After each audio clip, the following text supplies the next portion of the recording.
Good afternoon. My name is Dr. Guy Lotriciano, and today I'll be speaking about the science of team science, its global impact in higher education. These are highlights from a keynote speech that was given at MSU on April 3rd. The full slide deck without voiceover is available on the website. Let me introduce myself. I'm from the George Washington University, and I'm an associate professor in clinical research and leadership. I'm also the associate dean for innovative and collaborative pedagogy at the George Washington University. I want to take this time to thank our sponsors, the Graduate School and Research Innovation and University Outreach and Engagement at Michigan State University, who made my visit to Michigan State from April 1st to April 5th possible as I came as a visiting fellow in team scholarship. So I thank the supporters for allowing me to come and spend time doing both workshops, keynote, having office hours, working with students and faculty about how teaming works in their particular engagements. The objectives of today's talks, and again, let me underscore that the other presentation has more slides with more information on them for you to review. Throughout the both slide decks, you'll find a number of QR codes. Those QR codes are to bring you to resources that you can explore. Most of them are instantaneous and free, so you can just put your phone up and go to materials that are free for you to explore. But the objectives for today are to define team science and the science of team science and introduce a pipeline approach to team science development and sustainability, to explore some of the ways team science is working to inform scientific teaming, and to highlight a resource-rich presentation. Like I said, I've tried to provide you with as much secondary information for you to go back to and explore at your leisure. And I hope this excites a discussion about the implications for higher education and global impact. Let's talk first about the construction of science teams. Obviously, every team has some project, something that they're working on, the science of the team, quote unquote, that transcends disciplinary perspectives and professions and enables the development and application of new methodologic or conceptual frameworks. Um, uh, Usually when I describe to people why we do science in teams, it's to ensure that we can access some level of cross-disciplinarity so that the people coming to work on a particular project are doing so with the ability to include stakeholders with varied backgrounds, traditional sciences, and experiences so that problems of a more complex nature can be solved and it is less dependent on the worldview of fewer people or one person sometimes, even in doing science. The scientists of teams, the participants, we hope change their identity and how they view themselves in the context of working with others. That is no longer tied to a particular disciplinary identity solely, so that the engagement with other scientists and other stakeholders in a team actually expands the way they see their contribution and the way that they understand where their science fits in large problems that are trying to be solved, and through the interactions with others actually go through a developmental phase of understanding more about the world from their exposure to different worldviews and lenses. What is team science? Team science itself is the scientific collaboration, research conducted by more than one individual in an interdependent fashion. And the important thing there is the interdependent identifier. And this includes research conducted by small teams or large teams. So imagine working on a team and actually being interdependent on the others, so that the work that you could have done on your own would have been impossible. But rather, by working on a scientific team, you become tied to each other and start to depend on each other in a way that has the potential for melding knowledge, for expanding knowledge, and possibly even creating more knowledge that would not otherwise be able to be done as an individual scientist or an individual investigator. The science of team science is basically the study of those types of teams. It provides cumulative empirical knowledge to assist scientists, administrators, funding agencies, and even policymakers in improving the effectiveness of teams. So those of us who are science of team science scholars, we actually study teams to understand how they work, to understand when they work effectively, and overall as well when they work dysfunctionally. And we use that empirical evidence to suggest either policies and or protocols, so as to how teams would be better effective if they adopted certain types of ways that they interface and engage through the different individuals. If you're interested in learning more about the effectiveness of team science, in 2005, the National Academies asked a group of team science scholars to provide a overview of the field at that time. It's still very relevant today. It's of course, a federal document, so it's free to you as a taxpayer, and you can go in and use that QR code. It'll bring you to the resource. If you want the book in a freestanding form, you can purchase it through any number of venues where you would buy your books. So team science is very much an interdiscipline. Prior to, I would say, the 2000s, many different fields and disciplines studied teams. Psychologists, sociologists, the learning sciences, anthropology, leadership, research and policy studies, they all were interested in how teams work. For the past about 25 years, we have created a field which is an interdiscipline that is inclusive of the work that has been and continues to be done in these different major disciplines. We bring it together and we call it team science, or the science of team science, rather. If you're interested in exploring the team science literature, it can be a little difficult because it appears in very many different types of journals.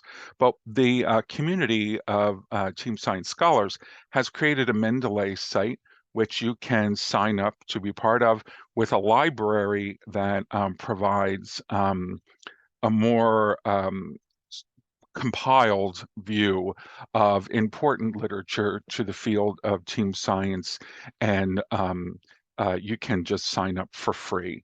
This link will take you to the International Network for the Science of Team Science website, and you can sign up there to access, add, if you like, as a contributor, if you are a contributor, to the literature, and you will see that literature, if you search a topic like collaboration readiness or something like that, you're going to find that the sources that pop up are from different disciplinary journals. And it makes it easier for the budding team scientist to understand more about the science of team science. So how does one become a team scientist, somebody that's really good at working in teams? And what I'm going to talk about today is the individual, team, and organizational requirements to advance knowledge-producing teams. So knowledge-producing teams are the types of teams that work together.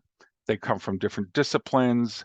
They share materials. They also possibly will come from different workforces. And oftentimes they have a mandate to develop, integrate, disseminate knowledge from something like a granting organization or an industry that is trying to develop a product. So these are teams that have a mandate to either meet certain research aims through research questions, or maybe they may even be in industry, for instance, like research and development teams that are trying to understand the feasibility of pushing a product into the public sector. In both cases, they have an impact on society, and you can probably think of other types of teams that would have similar impacts on society. So the question is, how do you become one of these people? Or better yet, how do you become a person who's facile and skilled to enter into teams? Because as we know, teams can be difficult. As a professor, I often give my students team projects, and they sort of go into it, sort of begrudgingly. And, teamwork takes time. It can be a landmine of disagreements and difficulties, but as you will see today from my explanation of a pipeline to preparing people to be good team scientists, I have some recommendations for how we might prepare people to move and to become very comfortable and more effective in making sure that their science has a global and social impact. So team science, as I said, as a field, the science of team science, has been around for about 25 years by name. It goes back many years in individual disciplines like leadership and management and anthropology, those sorts of things. And many disciplines have a very well trodden pathway to getting from, I want to study this, I want to make this my career, mentoring that says if you do this, that, and the other thing, you will succeed. If you want to be an academic, just follow these steps. Many people have gone through this process before you, and you can simply use their experience as something in which you can follow, and you will make it through the field, as it were. Team science has less of a pathway like that, and it's mostly because the team science scholars of today are often devoting their time to team science scholarship as they are, trying to get ahead in their own disciplinary field. So for instance, my disciplinary field is human and organizational learning. It's a very established field, but within that, I put my energies into the study of teams and particularly science teams. And that pathway is less, it's harder to follow because many team science scholars have sort of a primary discipline. It might be cognitive psychology, it might be business management, it might be social psychology. And what they're doing is within that discipline trying to expand and contribute to the team science scholarship.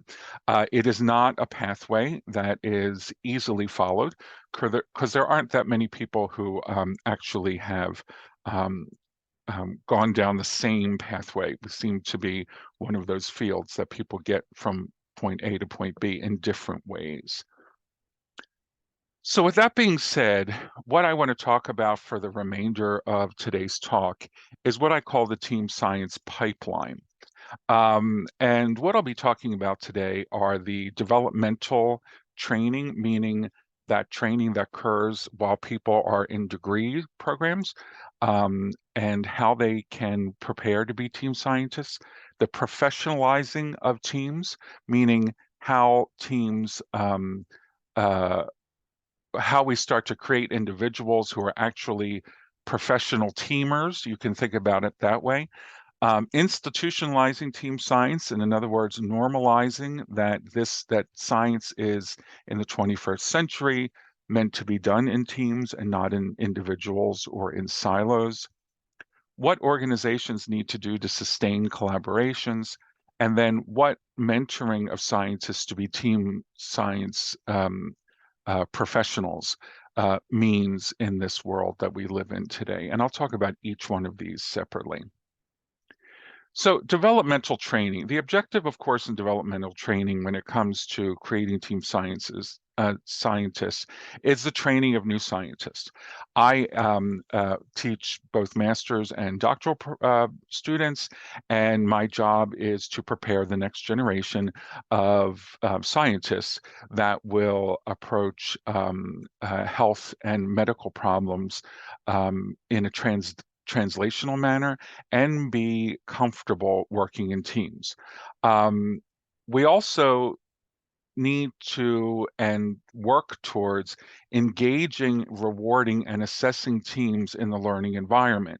Now, this doesn't matter if it's in a course or if it's overall, like, for instance, a project that an individual team member, a student will run as a team leader.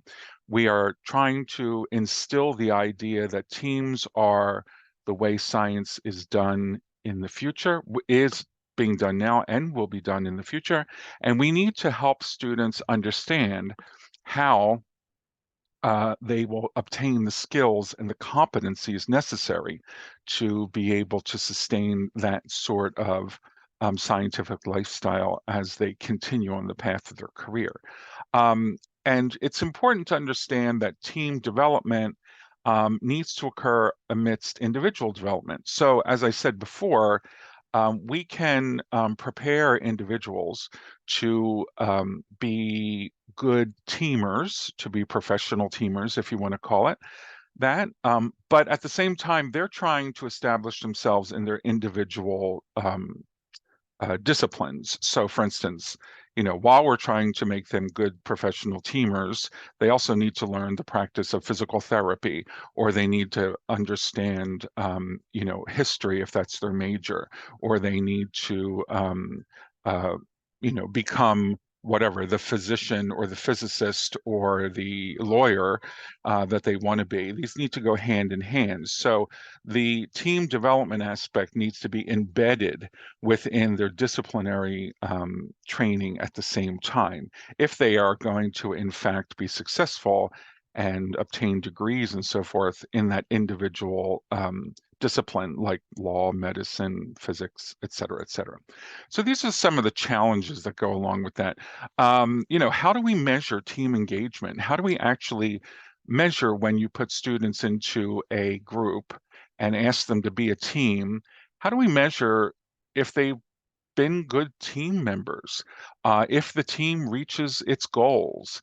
What are the challenges or the barriers from that are uh, prevalent that keep them from reaching those goals? This is a challenge we've yet to really tackle.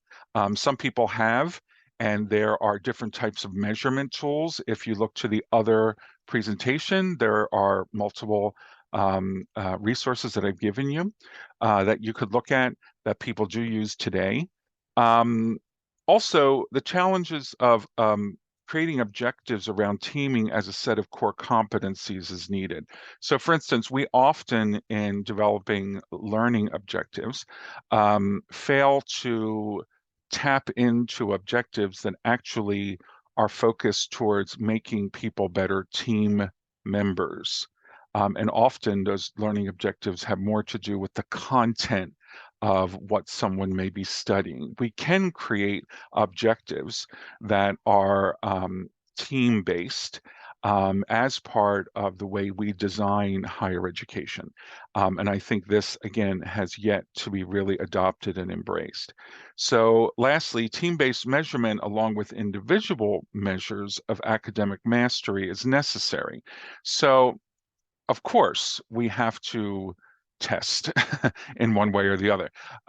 If someone studying chemistry knows the periodic table, as someone studying health or surgery understands the anatomy of the human person, et cetera, et cetera. No one is saying we don't need those things, but at the same time, we need to figure out how those that information and the core knowledge of a discipline can be transferred and shared with others so that the more complicated um, um, problems of the world can be tackled by teams of scientists. Let's talk a little bit about professionalizing teams. So, as I have spoken to a little bit, the objective here is to establish team science professionals, discipline agnostic. It doesn't matter what their discipline is, that they have the skills and they're set up to build competence over the rest of their lives so that we actually have an acumen, as it were, for doing team science, often like other disciplines have. So, for instance, if you look at people who study business or law or other types of career professions, there is an acumen necessary that they need to adopt if they plan to be successful in the culture of their field. I feel the same thing needs to occur with team science professionals, and the acumen comes from the skills and competencies that we can instill in individuals as they leave their developmental training and move into professional teams as scientists. This really doesn't need to start after they are in their developmental phase, but rather can start during their developmental phase, which leads to what sort of reward systems do we have in place that are in tune with science teams' values and individual needs. Again, this is where we can think about what reward systems are necessary to make people motivated to work in teams. If the idea of working in a team is sort of always extra, and they really only get rewarded for things they do as individuals, we are not going to professionalize teams. We are going to, in fact, demotivate people from entering into teams if there is no reward system that's meaningful for them to do that sort of work. And of course, as this whole discussion is about, we need to create pathways for team scientists so that they can move from their developmental phase of within higher education into concrete pathways for team scientists to be successful. Those pathways don't need to start post-developmental stage, but rather should start within the developmental stage in higher education. The challenges, of course, are collaborations occur more in strategic disciplines than are application-oriented than the basic disciplines. So, for instance, engineers are often much more receptive to doing cross-disciplinary work because their outcomes are much more strategic. They know exactly what their outcome is meant to be, and they know what they need to do to ensure that if they are doing either theoretical engineering or practical engineering, there needs to be a strategy that leads to a defined end. Not all disciplines work this way. Sometimes the basic disciplines are more experimental, and what I mean by the basic disciplines are basic science. It doesn't matter if it's social science or quantitative sciences. It doesn't matter if it's in a laboratory or if it's in the field. They're experimenting with understanding the basic constructs of science.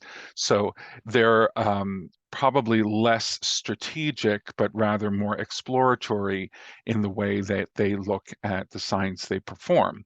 For both types of teams, the important thing is that team scientists need to focus on the practical problems associated with what they're studying.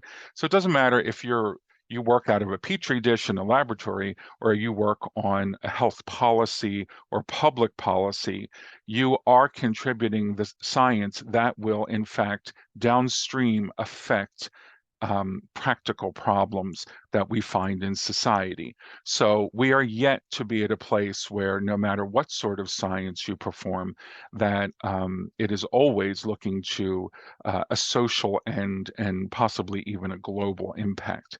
And this is often because of lack of incentives in the reward system and pressure to build individual reputations. Anyone who is in higher education as a young career scholar or professor or doctoral student or postdoc is at the point where they need to, you know, put their stake in the sand as an individual with a strong record and reputation, and the incentives to work in teams are quite lessened because when it comes time to advance, through promotion and tenure and those sorts of things, it is not the ability of individuals to work in teams that is as heavily weighted as individual accomplishments. So this, in fact, stands in the way at a very critical time in the development of people as we try to instill that team acumen, that team approach that scientists should be taking to solve much larger problems.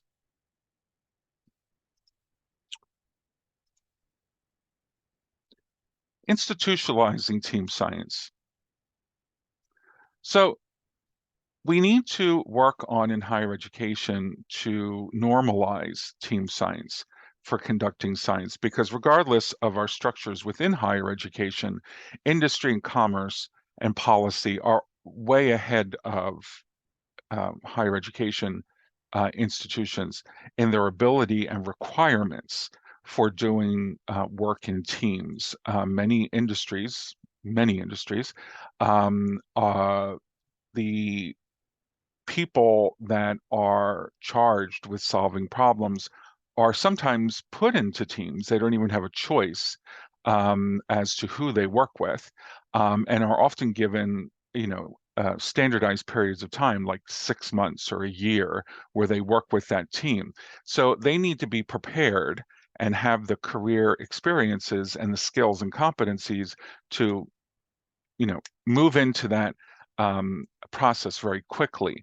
Unlike academics who oftentimes get to choose sometimes based on very subjective decision-making techniques about who they want to work with and who they don't. So the idea that higher education needs to start to institutionalize teams doesn't mean that we start to haphazardly put people together, but rather work from a perspective that expects and possibly even mandates that problems be part of a team-based approach. Funders and funding agencies have already expressed these priorities. In the largest federal agencies like NSF and NIH, I would say NSF is ahead of the curve, is already making it so that weak collaboration plans will often highly and negatively affect very good scientific initiatives. However, they will not fund projects that do not have strong, what they call convergence research priorities. And you can find those in the other slide deck that is posted. At the same time, within higher education, we need to come up with means to reward research teaming in significant ways, not just, tipping a hat and saying it's great that these professors work together, but rather provide reward systems that are going to sustain people so that as they are trying to obtain external funding that's team-based and has team prioritization, that the institution is already making sure that they are putting up the supports so people can be successful in that area. So the challenges are, one, what I just stated, establishing intramural funding, streams that reward science conducted in teams, funding that comes from the university or organization you are part of, and then also developing metrics for evaluation that lead to funding. So, for instance, evaluating those teams internally so that we can prepare them to have the acumen, as I explained before, the ready skills, transferable skills, we sometimes call them, to be able to move into situations that are going to produce extramural funding. And this is something that needs to occur within the higher education system.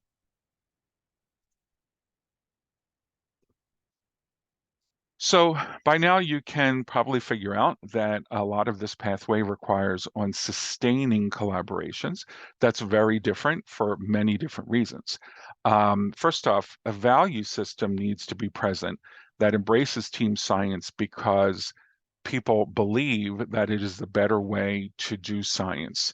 And that value system, we often see, and I often see in many university or college or departmental mission statements, the importance of teaming, collaboration, et cetera, et cetera. But these really need to be embraced in a concrete way so that teams can be sustained, because teams have different needs to sustain themselves, because often they're made up of people from different stages of life who have in themselves different motivations and different needs. And that needs to be an internal sort of value system that ensures that people can be encouraged to enter into these situations. There needs to be a sensitivity towards team readiness. Individuals may not always be ready to work in teams. They may need to have opportunities to grow their own individual acumen before they are ready to be professional teamers, as it were. And then I always like to add, and I think this is very important, the measure of organizational readiness. Not all organizations are readily suited to handle what I've been speaking about so far regarding the climate and the internal higher education pipeline. And what I mean by that is all of us work within some culture. Often in a university, it's the university culture. It might be our department culture. It might be the culture of an industry we work in. It might be a culture that is a local community. We need to really think about if the organization is ready to to professionalize, institutionalize, and sustain teams. That is something that's very much overlooked in the field, as we often spend more time talking about individual readiness and team readiness. So the challenges here are continual and ongoing encouragement for teaching as a normative vehicle for advancing science that needs to be baked into the cake, as I say, and means need to be developed that sustain individuals and teams so that they can be the normative vehicle for advancing science. We need to develop measurement and evidence that supports teaming knowledge, skills, and attitudes, and make sure that we can both measure the effectiveness of the teams we're trying to sustain, and also study what they are doing that is creating a major impact on their individual discipline, or the world, or globally, etc. How are we going to measure that and say that this only came about because a project or a problem was approached in a team-wise manner? We need to utilize the team science scholarly work and the practical materials in the ways that we, excuse me, the ways that we design how higher education is going to sustain the individuals and the teams that are going to be the normative vehicle for future science endeavors. And lastly, something that needs to be mentioned is, of course, the idea of mentoring team members. Now, what I mean by this is either traditional mentoring that has senior individuals who are helping junior individuals succeed through their career, or mentors of teams themselves. So this is where we, first off, really see where we can feed back into the system.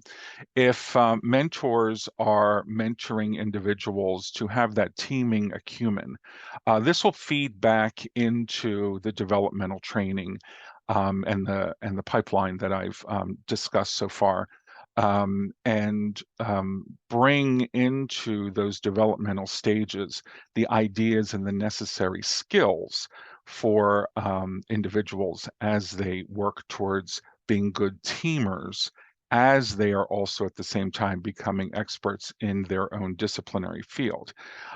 We need to understand new competency and skill requirements that may not be the skill requirements or competencies that a previous generation has focused their attention on. And these competencies and skills, just like anything else, are evolve over time. And I think the idea that successful scientists do not only have a strong individual reputation, but also having a reputation for being professional teamers is an important aspect of the mentoring process. And will leverage decision making regarding the types of activities that individuals become part of as they walk towards their ultimate career goals. The challenge, of course, is understanding the mentor-mentee relationship and how it's changed. Many years ago, even prior to my experience, mentoring was of a new scientist or an early career professor was very much dependent on following the pedagogical steps that your mentor walked through, even if that was an experience that they had 30 or 40 years prior. Today, mentoring is changed a bit, where mentors are taking into consideration the end goal of individuals and what they need to accomplish so they reach their goals, be it advancement in the academy, tenure, being placed in a research institution or even an industry. And mentors have a great capacity to impact the ability of individuals to be recognized as teaming professionals. An important part to this is understanding the diverse motivations that individuals enter into teams with. What they want to get out of teaming cannot be overlooked, and needs to actually be embraced by other team members and team leaders, so that the experience of working in a team becomes constantly a positively reinforcing activity. And lastly, advancing skills that are not part of one's traditional, as I explained before, mentors experience, that might be, 40 years different than your experience at this point in time in your field, or even, what's important to the world at this point in time. So generally, the pipeline I'm suggesting here affects individual, team, and organizational levels of the team science environment. I'd like to parallel this with what we are experiencing as a culture, I think is fair to say, across the United States, and not only in the United States, when we adopt something like diversity, equity, and inclusion as a systemic pipeline. So, for instance, many a university right now have initiatives to embrace diversity, equity, inclusion for many different reasons. However, it's highly systematic. So it's included and folded into the learning experience, where alternative voices or underrepresented voices, for instance, are entering into the classroom like they had not before. University cultures are embracing value systems that place value on diversity and equity, even down to how students are able to pay for their education and how we can make their education less a burden financially to them. And then, of course, we've even changed the way that our hiring practices and values. So I parallel the team science pipeline with that of diversity, equity, and inclusion, because that has been adopted in a systemic way. So this is how I'm envisioning the successful team science orientation in higher education that will have a much wider impact than simply the educating and the scholarship that goes on in higher education, which of course affects individuals, teams, and organizations, as I've explained throughout. I want to look at a couple key areas where this is particularly important. These are random group of issues, but I think they're important issues when we look at team science and how it can have a greater global impact. I just want to review a couple things that are important. When we adopt a team science approach, we understand more greatly the power of working in cross-disciplinary teams and how that's necessary. We start to humble ourselves to include non-scientific stakeholders, for instance. And what I mean by that is people who aren't necessarily researchers or have letters after their names, but are experts through their experience, either by possessing the problem that a team is working on, like, for instance, they may be a cancer victim or survivor. They may have experience with climate change that is affecting them very tangibly, like encroaching waters and that sort of thing. These are people who need to be part of these teams because the wicked problems of health globally, the economics, climate change, etc., cannot simply be solved in the isolation of higher education. They need to be solved, and the impact for an organization like a university to make a global impact is going to rely on the interface and engagement with those types of people. Now, I want to just say that at no time have I suggested that basic human implementation sciences, all the parts of science that go from the very basics of discovery to the very end of implementation, needn't be filled with experts in a particular disciplinary field. That's not to be confused with becoming a good teamer.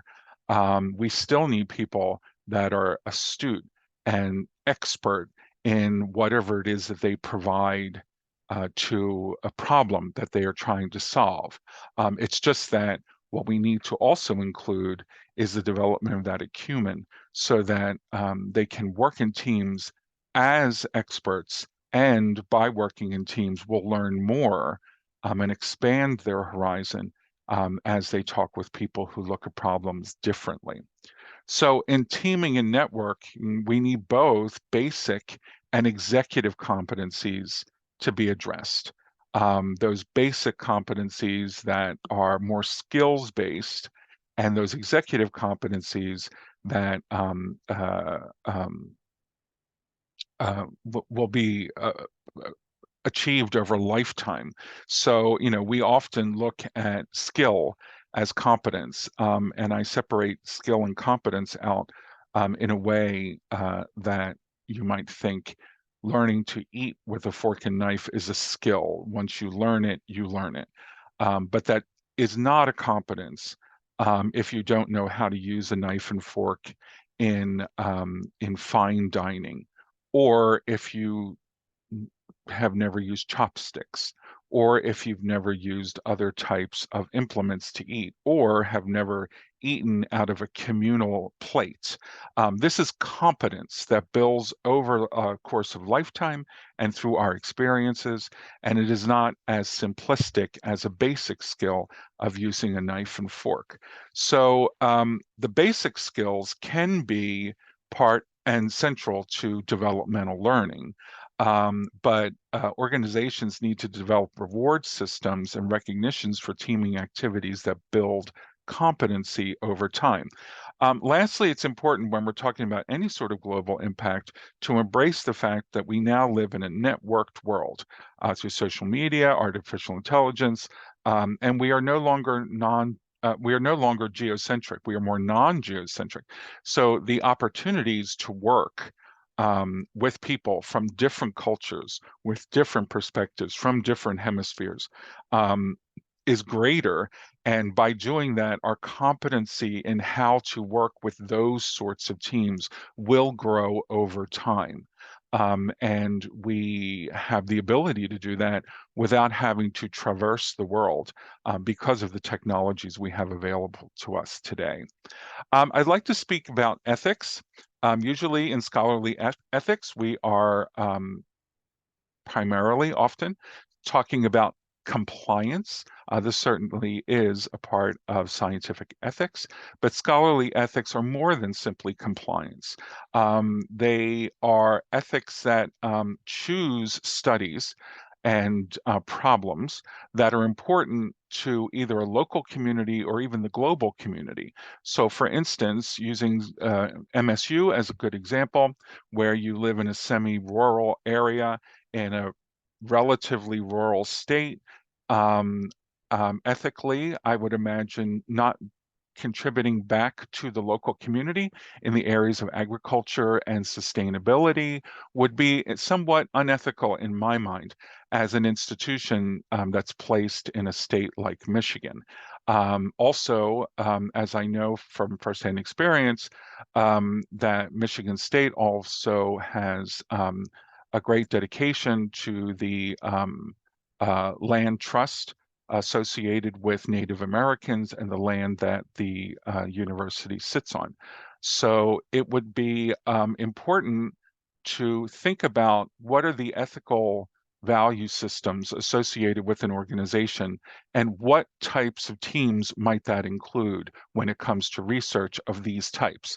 So working with people from the agricultural industry or locals or Native Americans that live and coexist with people that have been, brought into that area through colonialism or immigration is an important ethical consideration. So when teams are put together, we need to think about what the community partners are that need to be part of our research and scientific teams.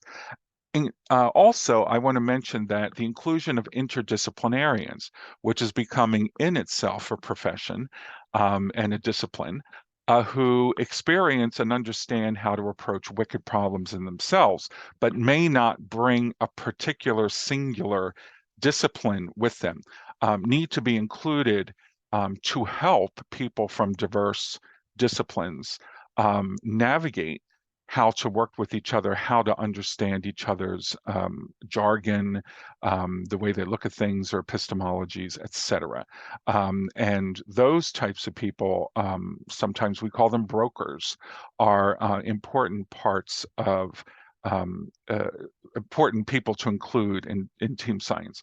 The teaming must also be Jedi-centric in our scholarly work, where it's not just about reaching the scientific aims, but rather it is working towards equity, justice, diversity, and inclusion. If you look at the NSF Convergence Research topical outline, it's inclusive of strengthening relationships and also creating workforces that are sensitive to the scientific endeavors. This is definitely something that requires a lens in which we look through that is inclusive of equity, diversity, and inclusion. Recognizing competence. As I said before, competence is not skill. It's life course related. It's something we learn over time. We become more strengthened in an area of competence where we might learn a particular skill in our developmental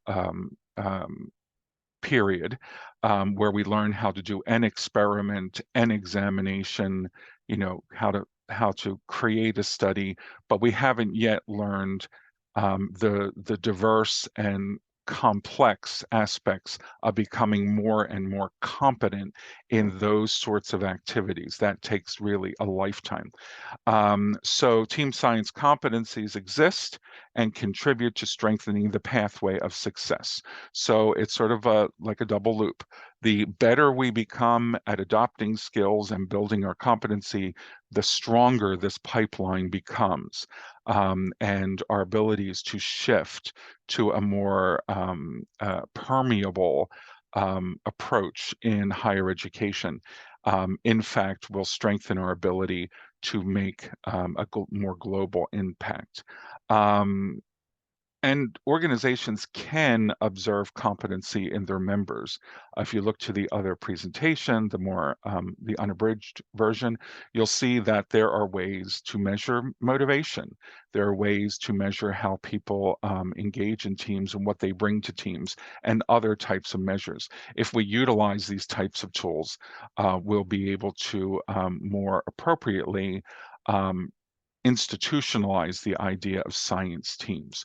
And that's where coming up with policy is important, especially in higher education, so that teams need to be institutionalized on all levels, including education and scholarship, meaning in the classroom and in the research world. Advancement and promotion policies need to reflect that institutional commitment to collaboration and recognize and reward individuals that spend their time working in teams and developing those competencies, which are very valuable to the success of a university. Those need to be rewarded and recognized. Silos need to be addressed, those things that keep people from easily being able to collaborate with each other. It could be because of very administrative issues. It could be cultures that separate schools and disciplines from being able to work with each other, etc. Modeling is always an important strategy in securing continued cross-disciplinary team science. And again, the pipeline becomes stronger when we find that the experience of teaming becomes more and more a positive experience. And it can only become a positive experience when we apply our evidence-based knowledge to how we establish and support teams. So the final thoughts I want to bring to you today is to think about how this pipeline might affect you wherever you are in this pipeline. You could be a student, you can be a junior faculty member, you can be a senior faculty member, or you could even be a stakeholder from someplace else outside of a university system. It really needs to be embraced along that entire spectrum so that we can educate individuals to be good team members and allow them to move into their careers, be them academic or not, and bring those skills with them so they can continue to develop competency over time in their particular context.